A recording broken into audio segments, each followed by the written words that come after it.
So congratulations on the film. You're not new to the Tribeca Film Festival. I know 2014 was a good year for you. Could you comment about that? Oh yeah, sure, sure. I mean, it's a great honor and privilege to be back at Tribeca again for my second film. You know, the first film, Manos Sucias, was I had such a wonderful experience premiering the film at the festival. And I'm just very grateful and honored to be a part of it. I want to give Tribeca a ton of props for sort of being the first festival to try to have some sort of in-person version after this really brutal year for so many people, you know, the last year and a half. So I think it's beautiful. It's a beautiful full circle thing that's happening. And like I said, I'm just very grateful to be a part of it. I thought the film was not only great, but also necessary because you combine the boxing experience with the experience of searching for people or for the sister of Callie, of your character that has disappeared and we don't know how it has disappeared. Could you tell both of you, what is the situation of Native American or Native women in this country? Because I mean, they disappear and nobody does anything. It's incredible. I mean, I can go on for hours about that, but just kind of the baseline of it is that Native American or indigenous women or indigenous people in a whole are the forgotten race. I mean, people kind of always think about Native American people as being people of the past and don't realize that Native American and indigenous people hold regular jobs. They do regular sports. They we do regular things. But this is a problem that's been happening since the first contact. You know, I come from the East Coast, so I'm part of a first contact tribe. I'm from the Wampanoag Nation. So the state of indigenous women in this country, Canada, and any indigenous country, South America, were targeted. And also in mainstream media, the only thing you hear about Native women or indigenous women is very sexualized. You know, they're just, they wanted to act in a certain way.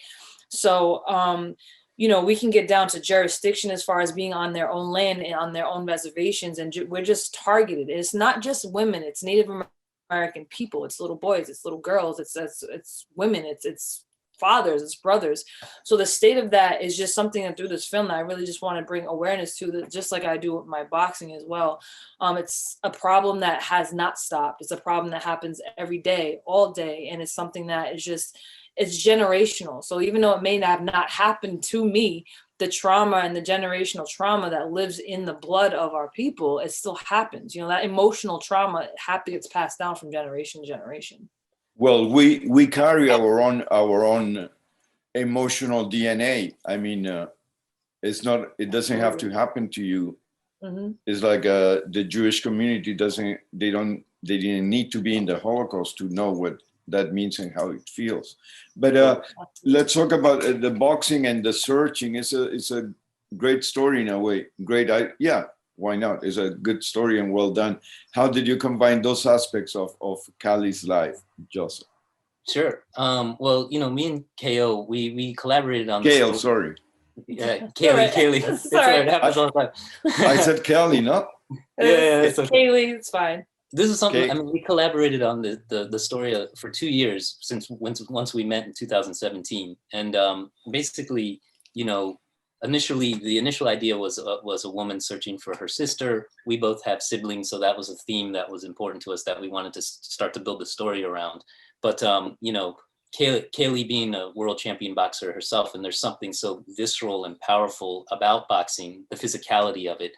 We knew it'd be an interesting element to bring to the character, but also, there's something. Who word I'm looking for? There's something about making the character someone who was like a champion coming from a high place, and when her sister disappeared, she sort of falls to the bottom. And that's when we find her. And really the heartbeat of the film and the spine of the film is just her going on this mission to just find her sister and get back in the ring. And we wanted to sort of ground the film and the story in something as simple as that. Take all the, all the stuff that she just touched on, all the themes and everything she was talking about, put those feelings of the rage and the pain and the regret on the shoulders of our character and take the audience through this crazy ride and punch them in the gut, no pun intended, at the end, and leave them in a place of thinking, if that makes sense. I don't even know if I answered your question, but yeah. But Kelly or Kaylee or Callie, no, they're cool. all those names. No, no. I wanted to ask you that how much, because you're acting in the movie, but it's also a story very close to you. You're a champion boxer, and you have siblings, but your siblings are not there. You know where they are. But was it a rough experience for you? It wasn't a rough experience. Kind of, I found my purpose through boxing way outside myself. Kind of, as I got older and started finding a reason in my medicine, what we call it, was fighting for my people and just transferring the energy and kind of having my way of prayer for my people, just to have that positive energy and kind of our healing. So these topics are never easy to talk about. They're never easy to hear about either, because I do travel to communities and hear about these stories. So that transfer energy, that sorrow, that rage that I feel for people getting stolen, of course, I feel it. It wasn't difficult. It was just something that I knew I had to do, just like with my boxing. I have to bring awareness to things with the platform that I have. So learning how to be able to connect and disconnect was really important for me personally. But just to try to get into that mind frame of having, feeling that rage and that sorrow and that sense of loss and that sense of emptiness for a sibling, it's never fun. It's a very heavy subject, but it was something, again, that I knew that I had to do, and I had to do the best of my ability. And I'm glad that we were able to get the message across, and hopefully it resonates with the audience. Why bringing a voice into a sector of society that by racism and colonialism is invisible? Why is it invisible? No, why giving a voice to a sector of society that due to colonialism and racism is invisible? It's a group of society doesn't want to know anything about, right? I think, as you said, is people consider these communities as part of the past, like from the 18th century, and these are people that are here.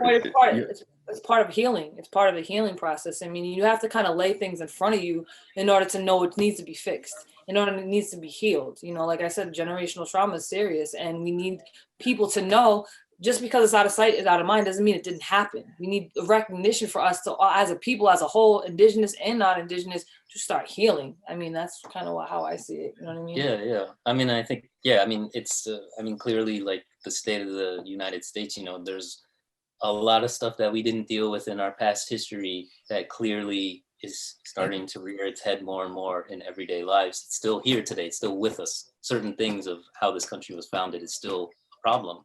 And I think for us to all heal and move forward, we have to understand the past and learn about it to move forward. And that was one thing that KO really, pushed me to learn and know about when making the film and collaborating on the story, was just to understand that it was something more deep-rooted than just what was happening in the past 20 years. It goes deeper into our history, into first contact, the way that people were treated when they first encountered indigenous people. There's a residue to it that still exists. So Go ahead. No, I wanted to know, it's an independent film. We need more films like that. I would like to know if, through the pandemic, Hollywood was shut down for a while, which I think it was great because it gave opportunity to filmmakers like you to invade the culture, the need to see movies. I've seen more independent films than ever during the pandemic. So how did you finance the film, and how do you see the future of your collaboration? The future of our collaboration? Yes. Okay. So the film looks great. It's it looks like it's got scope, but it was a film made with not a lot of money, just being honest, and it took really a special group of people, all the executive producers, all the people that helped find the money to make the film. I really have to thank them a lot, because it's very hard to get a film like this made. There's no big star in it to bring the financing. So it was we had to scratch and crawl for years to try to get the money to make the film. But that's just par for the course if you're an independent filmmaker. You have to fight, you have to learn. Believe me, there was many times where I was like, just maybe I should throw in the towel or so on and so forth. But I'm glad you didn't throw out the towel. But But kept fighting. And we had support. The San Francisco Film Society they supported my first film. They supported this film. I'm very grateful to them. You know, we had Darren Aronofsky as and his team helping us with the film. So, you know, I'm just very grateful for all the people that came together to help get it made, because it was a very, very hard film, just like, you know, in the industry standards to get made. But, you know, I think as independent filmmakers, that's what we're here. You know, we're here to fight. You just gotta try to fight by any means necessary. Try to make your films, you know, and hopefully, you know, hopefully it'll get out there. And, you know, I don't know how the distribution of films is a big question mark right now. So who knows what will happen, but we did it, and that's what's important. That's great. And last, our collaboration together. We got 5 movies we're making together. No. Really? I hope so. No. I mean, I'm sure.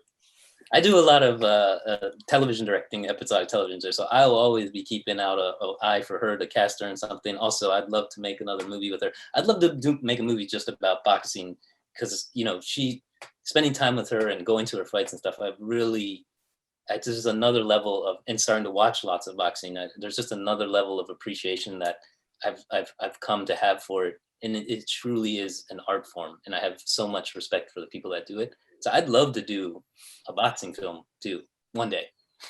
But for now, I'm just gonna be. Let's get through this. Yeah, we get through this.